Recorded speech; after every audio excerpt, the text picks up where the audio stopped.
नमस्कार विद्यार्थियों, ID classes में आपका स्वागत है।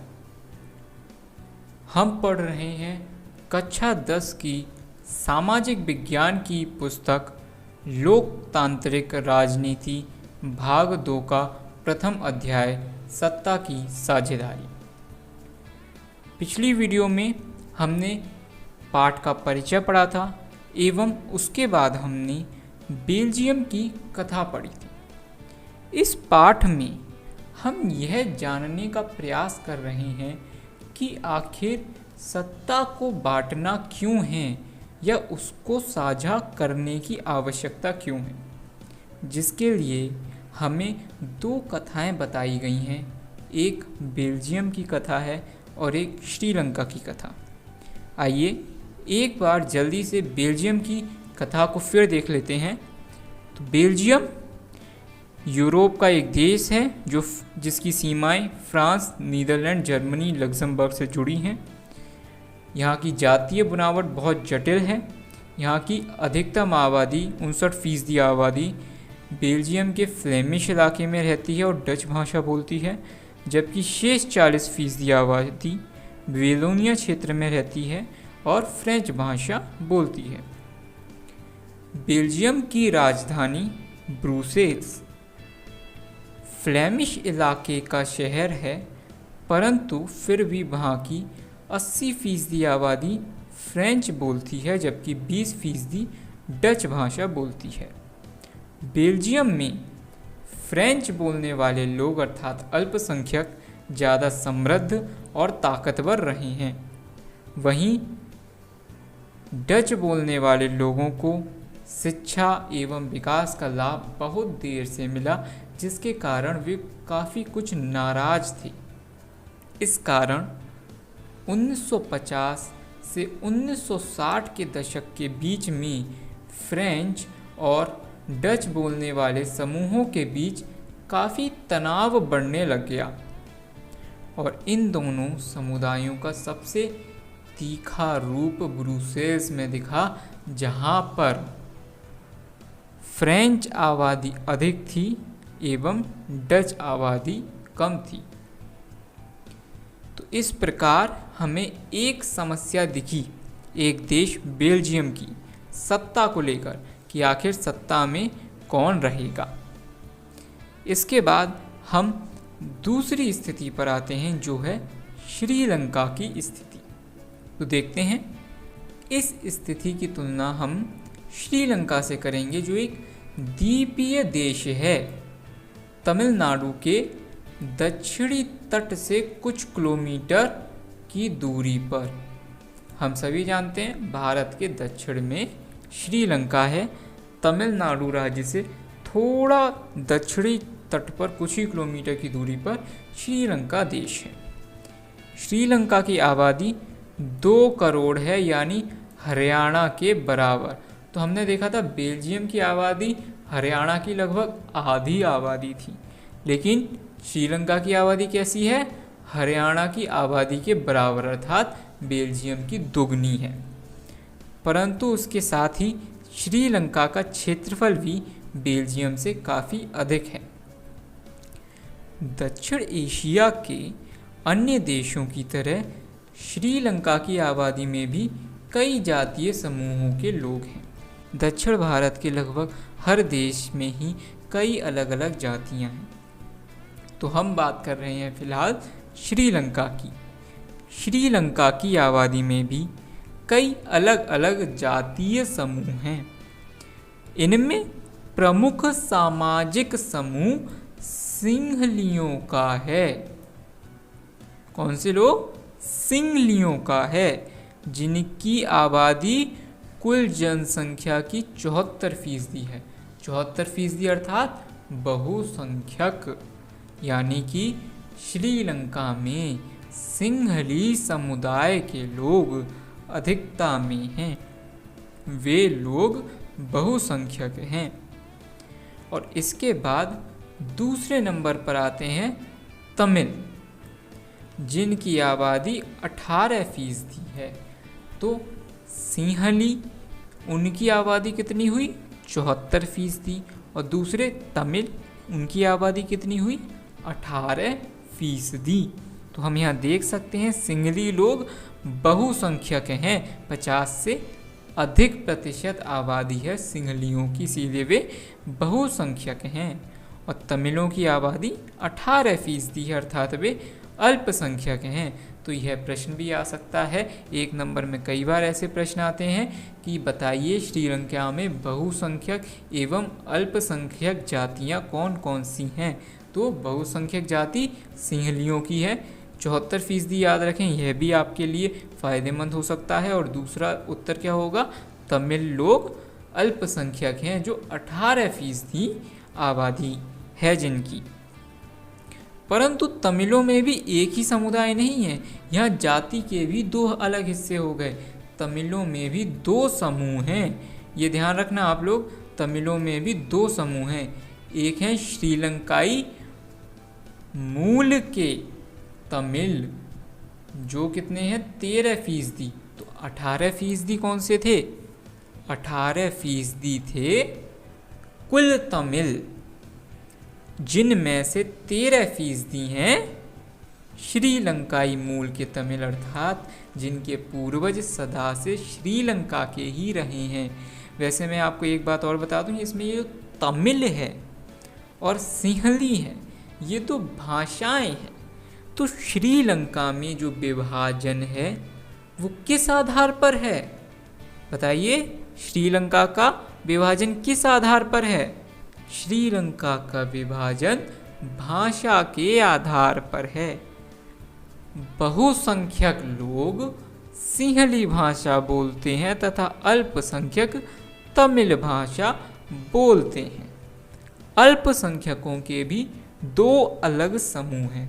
पहला, श्रीलंकाई मूल के तमिल जो 13% हैं, और बचे 5% जो हिंदुस्तानी तमिल हैं। ये 1 नंबर में ये भी पूछा जा सकता है कि हिंदुस्तानी तमिल श्रीलंका में कैसे हैं। तो यह है कि औपनिवेशिक शासनकाल में बागानों में काम करने के लिए भारत से लाए गए लोगों की संतानें।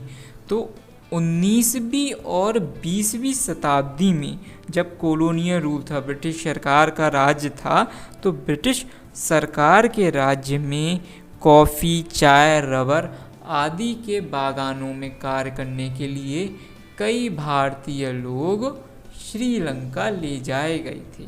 जब वो श्रीलंका गए तो उनकी संतानें भी श्रीलंका में हुई, और इस प्रकार वे सभी लोग और उनकी आगे की सभी पीढ़ियां श्रीलंका में ही रहने लगीं। तो वे लोग जो थे, जो भारत से काम करने हेतु श्रीलंका गए थे, उनकी संतानें हिंदुस्तानी तमिल है। जो कुल कितना हुआ? 18% कुल तमिल, 13% श्रीलंकाई तमिल, तो कितने बचे? 5%। तो 5% हिंदुस्तानी तमिल हैं। तो मौजूदा श्रीलंका के नक्शे पर गौर करें तो पाएंगे कि तमिल मुख्य रूप से उत्तर और पूर्वी प्रांतों में आबाद हैं। आइए श्रीलंका का नक्शा भी देख लेते हैं। तो ये है श्रीलंका का पूर्ण नक्शा। इसमें ये जो आपको पीला रंग दिख रहा है, ये जो पूरा येलो कलर दिख रहा है, यह पूरा सिंहलियों का क्षेत्र है। इस पूरे क्षेत्र में सिंहली भाषा बोलने वाले लोग रहते हैं, जो सिंहली भाषा बोलते हैं, और वे क्या हैं? बहुसंख्यक हैं। अर्थात उनका क्षेत्रफल आप देख सकते हैं बाकी सबसे अधिक है, तो उनके पास क्षेत्रफल की दृष्टि से भी वे शक्तिशाली हैं, उनकी संख्या भी अधिक है, और उनकी भाषा है सिंहली। इसके बाद आएंगे तमिल। तो तमिल, आप ये जो लाल हिस्सा देख रहे हैं, ये है तमिल लोगों का, जो लोग तमिल भाषा बोलते हैं। ये मुख्य तौर पर उत्तर और पूर्व में, श्रीलंका के उत्तर से पूर्व में तमिल भाषी लोग हैं। बहुत छोटा सा एक हिस्सा है इनका जो पश्चिम की तरफ भी है। तो आप देख सकते हैं तमिल लोग सिर्फ 18% हैं और उनके पास क्षेत्र भी काफ़ी कम है। उन 18% के बाद आप देखेंगे ये जो ब्राउन रंग का क्षेत्र है थोड़ा श्रीलंका के बीच में है और कुछ ये श्रीलंकाई तमिलों से मिलता जुलता। इतने क्षेत्र में भारतीय मूल के अर्थात वे तमिल जिनके पूर्वज भारत से श्रीलंका आए थे, वे तमिल इन क्षेत्र में रहते हैं। तो आप देख सकते हैं सबसे ज़्यादा आबादी किनकी है? सिंहली बोलने वालों की। सिंहली बोलने वालों की आबादी ज़्यादा है तो उनका क्षेत्र भी ज़्यादा है। उसके बाद कौन से हैं? श्रीलंकाई तमिल, उनकी आबादी 13% है दूसरे नंबर पर, उनका क्षेत्र भी उसी हिसाब से कम ही है। परंतु यही एक बहुत मुख्य भूमिका है लोकतंत्र की कि वह बहुसंख्यक और अल्पसंख्यक में अंतर नहीं करता। लोकतंत्र अर्थात लोगों का तंत्र, लोगों का सिस्टम, ऐसा सिस्टम जिसमें सरकार लोगों की होती है और यदि सभी लोगों की सरकार है तो उसे सभी का ख्याल भी रखना चाहिए। यही लोकतंत्र की खासियत है। देखेंगे अभी आगे की श्रीलंका में क्या परेशानी हुई। उससे पहले हम जरा धर्म के आधार पर भी यहाँ अंतर देख लेते हैं। तो अधिकतर सिंहली भाषी लोग क्या हैं? बौद्ध हैं। सिंहली भाषी लोग क्या हैं? बुद्ध धर्म का पालन करते हैं। जबकि तमिल भाषी लोग हिंदू हैं और कुछ मुसलमान हैं। कुछ तमिल भाषी लोग हिंदू धर्म को मानते हैं जबकि कुछ तमिल भाषी लोग मुसलमान धर्म का पालन करते हैं। तो अभी हमने देखा एक 74% और 18%, ये हुआ 92%। फिर भी 8% लोग कौन हैं? तो श्रीलंका की आबादी में ईसाई लोगों का हिस्सा 7% है और वे सिंहली तमिल दोनों भाषाएं बोलते हैं। तो ईसाई धर्म का पालन करने वाले लोग कितने हैं वहाँ? 7% लोग हैं। कुल 1% लोग बचे वे अलग अलग अन्य अन्य धर्मों के हैं, परंतु कुल 99% कैसे बटे हैं? 74% सिंहली, 18% तमिल और 7% ईसाई लोग। हम जानते हैं सिंहली लोगों का धर्म क्या हुआ? सिंहली लोगों का धर्म हुआ बुद्ध धर्म, वे बौद्ध हैं और भाषा क्या है? सिंहली। तमिल लोगों का धर्म क्या है? कुछ हिंदू हैं, कुछ मुसलमान हैं और भाषा जैसा नाम ही है तमिल भाषा बोलते हैं। और ईसाई लोगों का क्या है? उनका धर्म तो ईसाई है और उनकी हिस्सेदारी है 7%। कौन सी भाषाएं बोलते हैं? वे सिंहली और तमिल दोनों ही भाषाएं समान रूप से बोल सकते हैं। यह आपको ध्यान रखना है कि श्रीलंका का जातीय विभाजन कैसा था और बेल्जियम का जातीय विभाजन कैसा था। इन दोनों के जातीय विभाजन में भी अंतर आपको अच्छे से ध्यान कर लेना है कि ऐसे क्या अंतर थे दोनों देशों में कि उधर अलग अलग प्रकार के लोकतंत्र बने। जरा सोचिए ऐसी स्थिति में क्या हो सकता है। बेल्जियम में डच भाषी लोग अपनी बड़ी संख्या के बल पर फ्रेंच भाषी और जर्मन भाषी लोगों पर अपनी इच्छाएं थोप सकते हैं। तो बेल्जियम की बात करें तो क्या है? डच भाषी लोग क्या है? बड़ी संख्या में हैं। तो क्या कर सकते हैं? फ्रेंच भाषी और जर्मन भाषी लोगों पर अपनी इच्छाएं थोप सकते हैं। सीधी बात है, जिसके पास ज़्यादा बल, ज़्यादा संख्या, वे कम संख्या वालों को अपने अंदर दबा के रख सकते हैं। बेल्जियम में डच भाषी 59% थे जबकि फ्रेंच भाषी काफ़ी कम थे, वे अल्पसंख्यक थे। तो इस प्रकार संख्या के आधार पर डच भाषी लोग फ्रेंच भाषी और जर्मन भाषी जो बहुत कम थे, 1% थे, उन पर अपनी इच्छाएं थोप सकते थे, उन पर अपना शासन कर सकते थे। लेकिन ऐसा होता तो क्या होता, उनके बीच तो पहले ही तनाव था, अब उसमें ज़्यादा संख्या के आधार पर कोई दूसरे को दबाए तो इससे क्या होगा, लड़ाई इससे सिर्फ और सिर्फ बढ़ सकती है। तो लड़ाई इससे बढ़ जाती, और यदि लड़ाई बढ़ती फिर क्या होता, ऐसे में संभव क्या था, देश बट जाता और ब्रुसेल्स पर दोनों पक्ष अपना अपना दावा ठोकते। तो हालात क्या हैं, एक 60% लोग हैं, एक करीब 40% लोग हैं, और जब उन दोनों में तनाव बढ़ेगा, लड़ाइयाँ बढ़ेंगी, तो युद्ध जैसा हालात उत्पन्न हो सकते थे। और यदि ऐसे हालात होंगे तो क्या होगा, देश ही बट जाएगा, देश का विभाजन हो जाता। तो इस प्रकार की स्थिति में बेल्जियम के 2 हिस्से हो जाते, देश बट जाता। और सबसे बुरा असर कहाँ आ रहा था, ब्रुसेल्स में, क्योंकि था तो वो डच भाषियों के इलाके में, परंतु वहाँ पर फ्रेंच भाषी अधिक थे। तो इस प्रकार इलाके के हिसाब से डच भाषी बोलते कि ब्रुसेल्स हमारा होना चाहिए, और आबादी के हिसाब से फ्रेंच भाषी बोलते कि ब्रुसेल्स हमारा होना चाहिए। तो दोनों ही पक्ष ब्रुसेल्स पर आकर बोलते कि यह हमारा है, और ब्रुसेल्स दोनों में फंस जाता। तो ये एक हालत थी बेल्जियम की कि क्या संभावना है जब ऐसे 2 पक्षों में लड़ाई हो। श्रीलंका में क्या है, श्रीलंका में सिंहली आबादी का बहुमत और ज़्यादा था, और वे लोग मुल्क में अपनी मनमानी चला सकते थे।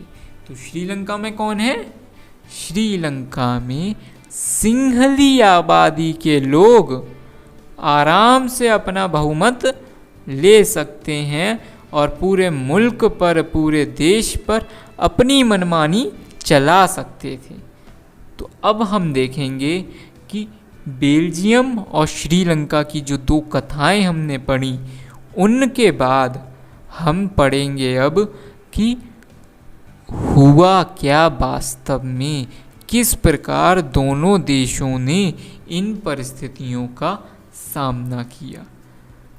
तो श्रीलंका में क्या हुआ, श्रीलंका में हुआ बहुसंख्यकवाद। ये देखना है हमें कि बहुसंख्यकवाद शब्द का अर्थ क्या है।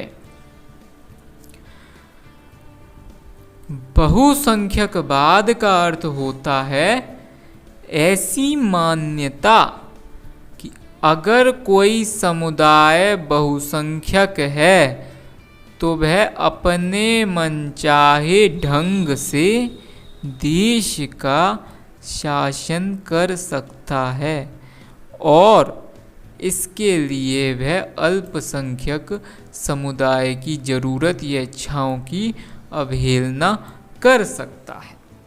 अर्थ क्या हुआ इसका, कि यदि किसी समुदाय के लोगों की संख्या अधिक है तो उस समुदाय के लोग अल्पसंख्या वाले समुदायों पर अपना अधिकार जमा कर उन्हें अपने अंदर रखें, उन पर मनमानी करें, और वे बिल्कुल परवाह नहीं करेंगे कि जो अल्पसंख्यक समुदाय है उसे क्या ज़रूरत है, उनकी क्या इच्छाएं हैं, उन्हें इससे कोई फ़र्क नहीं पड़ता। वे बस अपना ही फ़ायदा देखें, जिनकी संख्या ज़्यादा वे ही फ़ायदा लें। ऐसी यदि नीति कहीं बने तो उसे बहुसंख्यकवाद कहते हैं। तो श्रीलंका में बहुसंख्यकवाद हुआ, अर्थात जिनकी संख्या ज़्यादा थी उन्होंने कम संख्या वाले को दबा कर रख दिया। उन्होंने अपना स्वामित्व जताया उन सभी पर जिनकी संख्या कम थी। तो एक बार जल्दी से देखते हैं कि बेल्जियम और श्रीलंका के उदाहरणों पर आधारित कुछ छोटे छोटे प्रश्न। तो देखेंगे बेल्जियम पर। तो बेल्जियम में कितनी जातियां हैं? कुल 3 जातियां हुई। कैसे? पहली, डच बोलने वालों की जाति, वे लोग जो फ्लेमिश इलाके में रहते एवं संख्या में अधिक थे। दूसरी, फ्रेंच बोलने वालों की जाति, वे लोग जो वेलोनिया क्षेत्र में रहते और अल्पसंख्यक थे। और तीसरी, जर्मन बोलने वालों की आबादी जो बहुत कम अर्थात मात्र 1% थी। राजधानी के बारे में कई बार पूछा जाता है कि बेल्जियम की राजधानी में जातीय बुनावट कैसी थी। तो आपको ये बहुत अच्छे से ध्यान कर लेना है कि बेल्जियम की बनावट कैसी है, बल्कि ब्रुसेल्स की बनावट कैसी है। तो ब्रुसेल्स क्या ध्यान रखना है डच भाषियों के क्षेत्र में, परंतु ब्रुसेल्स की आबादी का 80% हिस्सा फ्रेंच बोलता है और 20% डच बोलता है। तीसरी बात क्या आएगी इसमें, यह बताइए कि दोनों में ये जो दो समुदाय थे डच भाषी और फ्रेंच भाषी का, उनमें टकराव क्यों हुआ। तो उसका एक सीधा कारण यह है कि फ्रेंच बोलने वाले लोग काफ़ी समृद्ध थे एवं उनके पास ताकत थी। ताकत कैसी ताकत? सत्ता में ताकत हो सकती है, बल हो सकता है, धन का बल हो सकता है उनके यहाँ विकास काफ़ी अधिक रहा हो। इस प्रकार वे डच भाषियों से श्रेष्ठ थे और यही सभी लाभ बेल्जियम के ही नागरिक डच भाषियों को बहुत देर में मिले, जिससे वे कुछ नाराज थे कि हमें यह सब इतना देर से क्यों मिल रहा है, जबकि फ्रेंच भाषी लोग अपना फ़ायदा कर रहे हैं। उन्हें शिक्षा विकास बहुत देर में मिल पाया, जिस कारण बेल्जियम के दोनों समुदायों के बीच में तनाव उत्पन्न हो गया। और एक बार देखेंगे श्रीलंका की हालत। श्रीलंका में क्या था? श्रीलंका में कितनी जातियां थीं? कुल 3 जातियां थीं। पहली, जो 2 मुख्य हैं उनमें पहली है सिंहलियों की जाति, अर्थात सिंहली बोलने वाले लोग, जिनकी आबादी 74% थी। और दूसरे नंबर पर तमिल बोलने वाले लोग, जिनकी आबादी 18% थी। और तमिलों के अंदर भी 2 समूह थे, एक श्रीलंका के तमिल जो सदा से श्रीलंका में ही रहे हैं, जिनके पूर्वज श्रीलंका के थे। दूसरे वे जिनके पूर्वज हिंदुस्तान से आए हुए थे। तीसरे ईसाई लोग थे जो सिंहली व तमिल दोनों ही भाषाएं बोल सकते थे एवं उनकी आबादी के रूप में हिस्सेदारी 7% की थी।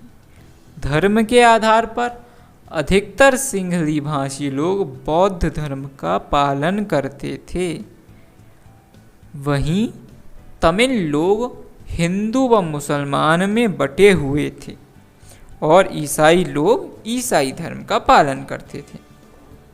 संभावनाएं क्या थी दोनों में? बेल्जियम में क्या हो सकता था? बेल्जियम में जो अधिक संख्या वाले लोग हैं अर्थात डच भाषी लोग, नाराज होते हुए वे फ्रेंच भाषियों को और जर्मन भाषियों को अपने अंदर दबा सकते थे और इस हालात में क्या होता? देश का विभाजन हो जाता। वहीं श्रीलंका में क्या था? श्रीलंका में कौन अधिक संख्या में थे? सिंहली लोग। तो श्रीलंका में सिंहली आबादी का बहुमत बहुत अधिक था, जिसके चलते वे पूरे देश में अपनी मनमानी चला सकते थे। इसके बाद हमने देखा कि श्रीलंका में क्या हुआ? बहुसंख्यकवाद, अर्थात जिसकी संख्या ज़्यादा है उसी का होगा राज। बहुसंख्यकवाद अर्थात क्या हुआ? सिंहली लोग ज़्यादा संख्या में थे तो उन्होंने अपनी मनमानी की। कैसे मनमानी की, उसका क्या परिणाम आया और श्रीलंका को इसकी क्या कीमत चुकानी पड़ी, यह हम अगली वीडियो में देखेंगे। तो विद्यार्थियों, आपको अब एक बार अच्छे से सोचना है कि ऐसी ऐसी परिस्थिति में देश क्या क्या नई कार्य कर सकते थे, किस तरीके से शांति स्थापित की जा सकती थी, यह आपको स्वयं से सोचना है। हमेशा ध्यान रखिए, आपके जो प्रश्न होंगे वह आपको स्वयं से सोचने को प्रेरित करेंगे। रटे रटाए प्रश्नों या उनके उत्तर देख लेने से कोई कार्य नहीं बनेगा। तो आपको अब स्वयं सोचना है कि ऐसी स्थितियों से कैसे निपटा जा सकता था। इसके बाद हम कल की वीडियो में देखेंगे कि श्रीलंका में कैसा हुआ और बेल्जियम ने किस प्रकार की नीति को अपनाया। दोस्तों, नोट्स हमारी वेबसाइट पर जल्द ही अपलोड कर दिए जाएंगे, तो आप उन्हें भी देखते रहिए, साथ ही अपने नोट्स भी बनाते रहिए। वीडियो अच्छी लगी हो तो लाइक कीजिए और ज़्यादा से ज़्यादा शेयर भी कीजिए। यदि आप इस चैनल पर पहली बार आए हैं तो चैनल को सब्सक्राइब अवश्य कीजिएगा और कमेंट सेक्शन में अपने सुझाव ज़रूर देते रहिए और हमें बताते रहिए किस प्रकार हम आपकी सुविधा के हिसाब से बेहतर वीडियो बना सकें। इस चैनल पर कक्षा 10 के सभी विषयों को पूर्ण ढंग से डिटेल में पढ़ाया जाएगा, इसीलिए इस चैनल से जुड़े रहें। धन्यवाद।